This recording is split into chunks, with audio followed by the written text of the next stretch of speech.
Trampa en Petén. Hay trampas acechándonos por todos lados. Admítalo, tiene que evadirlas todos los días. Hay tantas tentaciones sutiles y poco tiempo para pensar en cómo responder y, si Dios quiera, evadirlas. Lo único positivo acerca de ellas es que a través de esas experiencias uno tiene la oportunidad de aprender y madurar. Como dicen, vive y aprende. En la aviación este dicho tiene un énfasis especial en la palabra vive. Sí, sobrevive, puede aprender. Vivir en Latinoamérica es muy hermoso, con todas sus idiosincrasias. Una de ellas es la palabra fíjese, que se escucha en muchas ocasiones. Técnicamente la palabra viene del verbo fijar, ver atentamente. Posiblemente puede ser interpretada ligeramente como si usted mira atentamente, va a ver las cosas como realmente son. Por ejemplo, cuando va a recoger su carro, que lleva en el taller varios días, el mecánico, mientras se limpia las manos, mira hacia arriba y dice, fíjese que su carro todavía no está listo. Es que el trabajador que hace esto, su suegra está enferma, y etcétera. A través de los años se ha aprendido que si alguien empieza con esta palabra, significa que no va a obtener lo que estaba buscando. Puede contar con eso. Ahora, algo de eso es para guardar las apariencias porque la mayoría de veces es una mentira pequeña. ¿No es más fácil decir una pequeña mentira blanca? Aún entre aquellos que profesan ser seguidores del Cordero. Posiblemente aún un misionero piloto todoterreno en Latinoamérica. Un grupo de misioneros establecieron una clínica médica y una iglesia en la selva del norte. Un día me llamó para solicitar un vuelo para llevarles a su proyecto. Descubrí que la pista más cercana estaba en Sayaché, después de 4 horas en un vehículo para llegar a la clínica. En este viaje llevábamos personas enfermas a bordo. Era un día despejado, por lo cual me pidieron si era posible pasar encima para que los trabajadores supieran que los misioneros estaban por llegar. Seguí sus instrucciones y pronto encontré la pequeña clínica entre la selva. Para mi sorpresa, observé un caminito recto que estaba enfrente de la clínica. Solo tenía 2 marcas donde los carros habían pasado. Los árboles también estaban cortados lo suficiente para que las alas del Cessna cupieran. Les pregunté acerca de la condición de la superficie del camino. Ellos me aseguraron que no tenía surcos ni hoyos. Me dijeron que era tierra blanca de caliza. Me parecía lo suficientemente largo y recto. Entonces pregunté si les gustaría aterrizar justo enfrente a la puerta de la clínica y dijeron, ¿crees que podemos? Eso sería maravilloso. Inicié mi descenso y pasé varias veces sobre ese camino. Todo se miraba bien. No había llovido en un día o dos, por lo que debía estar seco y firme.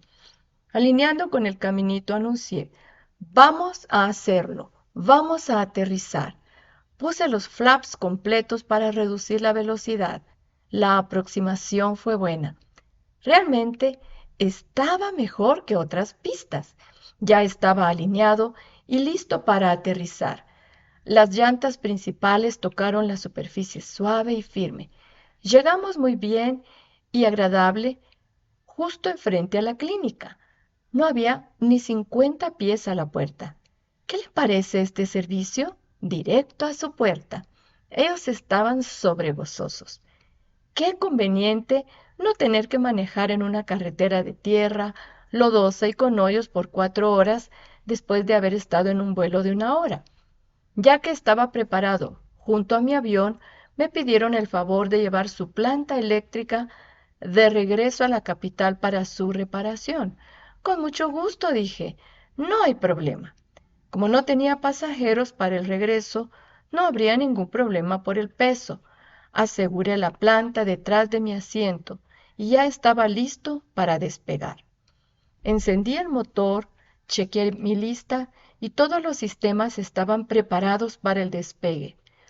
Una situación así demandaba usar la técnica de despegar pistas cortas. Metí los frenos y eché toda la potencia del motor. Eso era suficiente para levantar la cola de la tierra. El avión estaba esforzándose contra los frenos para poder acelerar hacia adelante y despegar. Cuando solté los frenos, el avión saltó hacia adelante. Como era normal en esa condición, fui empujado hacia atrás de mi asiento. De la nada, el carril del asiento no me sostuvo y se rompió. Choqué contra la planta y mis pies estaban en el aire. Todavía tenía el timón en mis manos. Esto causó que el avión se levantara prematuramente. Frenéticamente traté de alcanzar el acelerador, pero el cinturón no me dejaba. Pies en el aire, sin control, el avión se fue para arriba. No era una buena posición para recuperar el control. Me sentía completamente impotente. No podía apagar el motor o controlar el avión. Este estaba volando por sí mismo. Como el avión iba en un ángulo muy pronunciado, pronto se quedó estancado a 15 pies de altura. Luego dio un giro a la derecha, perdió toda su velocidad debido a su ángulo tan perpendicular y se fue contra los árboles. Afortunadamente no hubo fuego. Solté mi cinturón y salí sin ningún rasguño.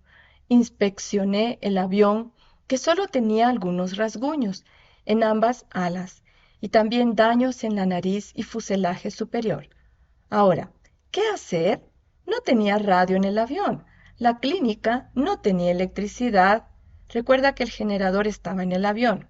Para obtener ayuda era absolutamente necesario contactar a mi esposa. Solo tenía una opción.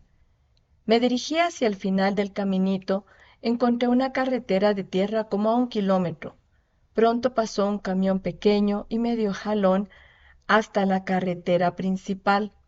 Luego pedí jalón a la ciudad de San Benito, donde estaba el aeropuerto principal de la Selva del Norte. Estuve orando seriamente para encontrar un avión. Maravillosamente, cuando llegué al aeropuerto vi un DC-3 que estaba calentando sus motores, alistando su despegue. Corrí hacia el avión agitando mis brazos sobre mi cabeza. El piloto me vio, me reconoció y ya no despegó. El avión era un avión de hule. Claro, ya sabe de lo que estoy hablando, uno moldeado como avión de hule de niño. No, es un avión que lleva hule de la selva a la capital. Esos pilotos son valientes por volar un DC-3, algo destruido, sin asientos, solo un montón de hule recolectado del norte de los bosques de Guatemala. Estos hombres vuelan en toda clase de clima en esas aeronaves viejas y aterrizan en pistas medio cortadas entre la selva. Bueno, el piloto me hizo señas para que diera la vuelta y me subiera a bordo. Logré gatear sobre los grandes bultos de hule justo cuando nos movíamos sobre la pista para despegar. Entré a la cabina y me puse en el asiento de en medio. Cuando llegamos a cierta altitud, el piloto me preguntó: ¿qué estabas haciendo por ahí, sin tu avión? Le conté del accidente en la selva. Los pilotos somos un grupo cerrado y hay mucha camaradería entre nosotros. Uno comprende las emociones de lo que se pasa en esos momentos. Me preguntó dónde ocurrió el siniestro, le dije el sitio y cómo estaba en camino hacia su destino a la capital. Decidió ir para allá. Observó el avión entre los árboles y el pequeño camino donde yo había despegado. Inmediatamente comprendió mis sentimientos de humillación y tristeza. Entonces me dijo: mira, toma el timón y vuela de regreso a Guatemala. Ven, siéntate aquí y toma los controles. Siempre me había gustado esos viejos DC-3, por lo cual tomé los controles. El sol se estaba poniendo mientras volábamos y tuvimos tiempo para hablar. Enseguida se puso serio. Tú sabes que aquí, en Guatemala, Es contra la ley aterrizar en carreteras, caminos o cualquier lugar que no esté legalmente registrado como aeropuerto. Pueden castigarte, pueden quitarte la licencia o aún sacarte del país por una operación ilícita con una aeronave. Te metiste en graves problemas, Donaldson. Graves problemas. De la nada, aún volando un DC-3, no estaba haciéndome sentir mejor. ¿Qué podía sacarme de esta situación tan terrible? En ese momento él cambió su cara. Ajá, ya sé cómo puedes salir de esto.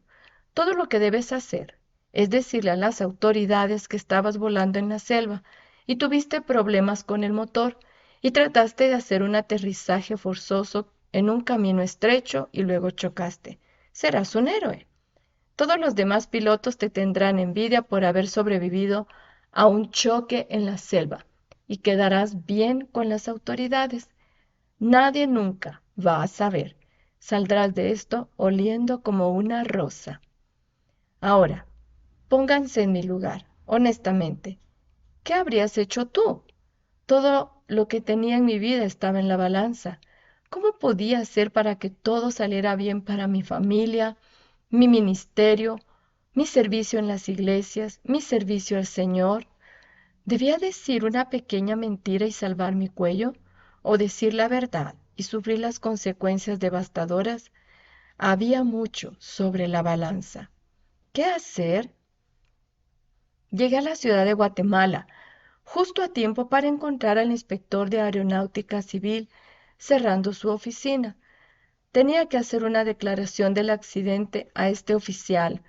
Yo sabía que este señor tenía un mal temperamento y peor, le caían mal los gringos. Con ánimo, respirando profundamente, le dije que necesitaba hablar con él. Acababa de tener un accidente. Me llevó a su oficina para hacer una declaración oficial. Ahora, describa lo que pasó. Detalles, por favor. ¿Dónde, cuándo y cómo? Puse una mirada triste en mi cara y le dije, ¿qué? Señor inspector, estaba volando en el Petén. De repente el motor comenzó a fallar. Vi un área para un aterrizaje forzoso y traté de hacerlo. Perdí el control y choqué contra unos árboles.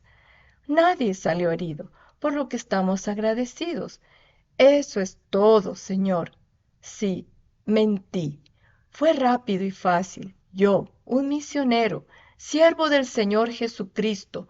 La gente me miraba como un testigo fiel de la bondad de Dios, pero aún así mentí. El inspector me agradeció por reportar pronto mi accidente y me felicitó porque nadie había salido herido. Él prometió que iba a mandar a un inspector al día siguiente para examinar el accidente. Mi querida esposa no sabía nada del accidente hasta que llegué a la casa y le conté. Traté de hábilmente suavizar lo de la mentira, enfatizando que estaba bien, nadie salió herido y el avión era reparable. No dormí esa noche. El fuego del infierno se encendió alrededor de mí.